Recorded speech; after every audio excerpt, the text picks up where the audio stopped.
Bismillahirrahmanirrahim. Assalamualaikum warahmatullahi wabarakatuh. Innal hamdalillah nahmaduhu wa nasta'inuhu wa nastaghfiruh wa na'udzu billahi min syururi anfusina wa min sayyiati a'malina may yahdihillahu fala mudhillalah wa may yudhlil fala hadiyalah.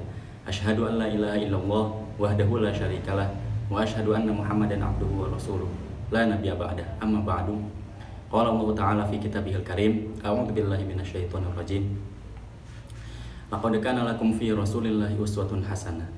Wa qala ta'ala qad kanat lakum uswatun hasanatun fi Ibrahim wal ladina ma'ah. Wa qala ta'ala laqad kana lakum fihim uswatun hasanah. Shadaqallahul azim. Sahabat Arkom Center yang dirahmati Allah Subhanahu wa taala, kita semua pasti sudah mengenal Nabi Ibrahim alaihissalam. Nabi yang memiliki julukan Khalilullah atau kekasih Allah Subhanahu wa taala. Tentu dengan julukan ini Nabi Ibrahim memiliki begitu banyak keutamaan. Begitu banyak keutamaan di sisi Allah Subhanahu wa taala.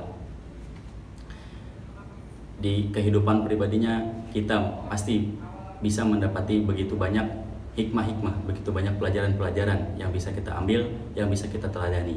Sehingga Allah Subhanahu wa taala mengabarkan kepada kita bahwasanya ada sosok yang menjadi suri tauladan bagi kita. Di tiga ayat yang saya sebutkan di awal tadi,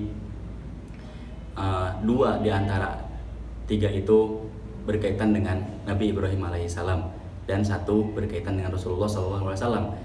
Dari sini kita bisa memahami bahwasanya Nabi Ibrahim memiliki keutamaan yang sangat agung di sisi Allah Subhanahu wa taala.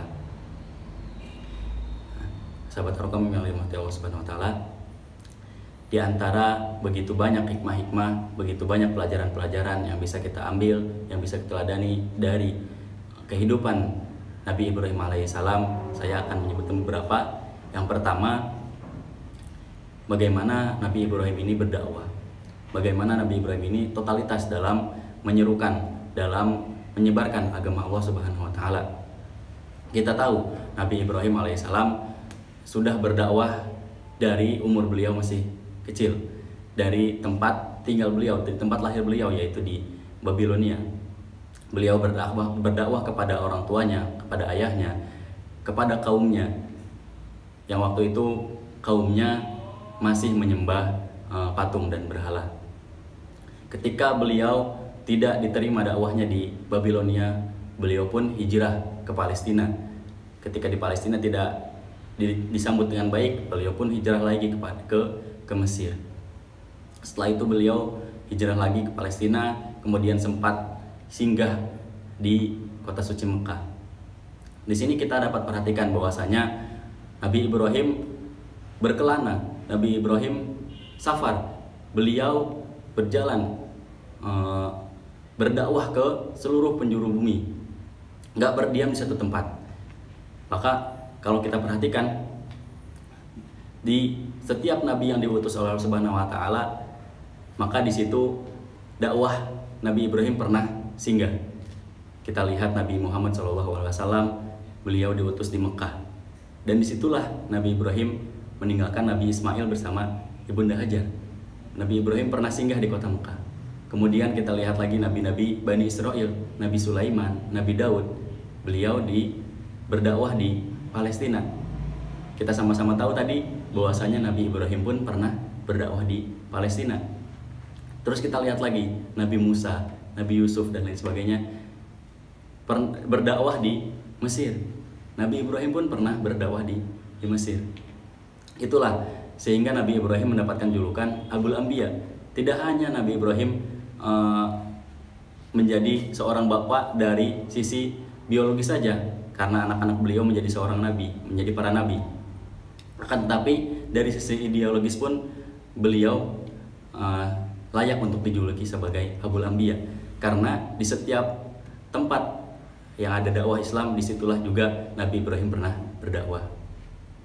Itulah pelajaran pertama atau hikmah pertama yang bisa kita ambil, bagaimana Nabi Ibrahim begitu totalitas dalam berdakwah untuk mengajarkan, untuk mengajak manusia menyembah Allah Subhanahu wa taala.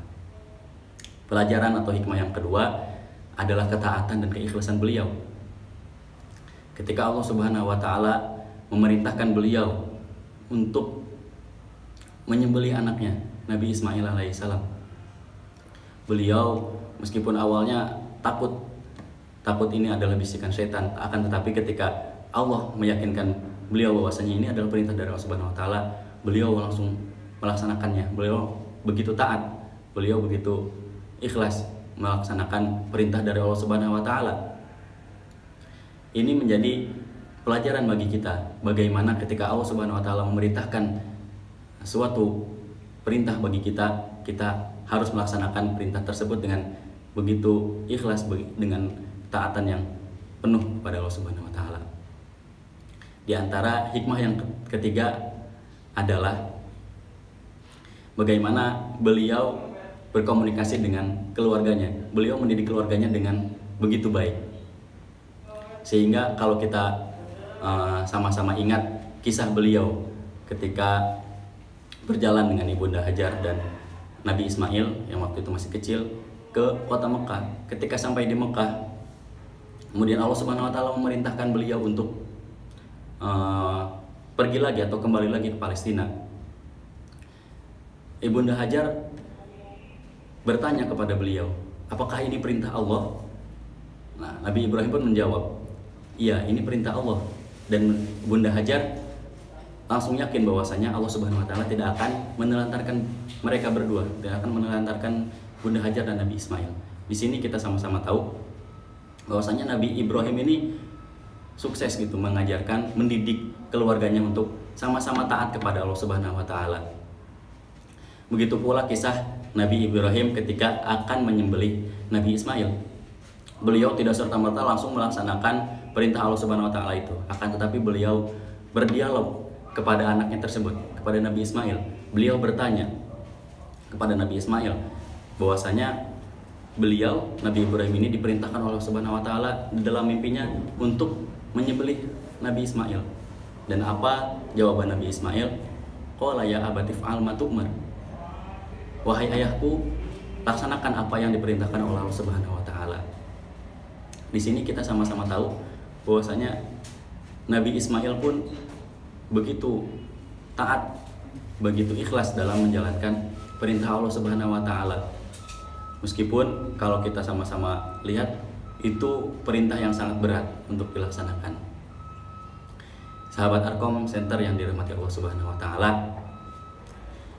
mungkin itu 3 pelajaran atau 3 hikmah yang bisa sama-sama kita petik, yang sama-sama kita ambil, yang semoga kita bisa meneladani sifat-sifat beliau, meneladani hikmah-hikmah yang ada di kehidupan beliau, sehingga kita bisa menjadi seorang muslim yang kafah, seorang muslim yang benar-benar menjalankan syariat Allah Subhanahu wa taala dengan penuh ketaatan dan penuh keikhlasan.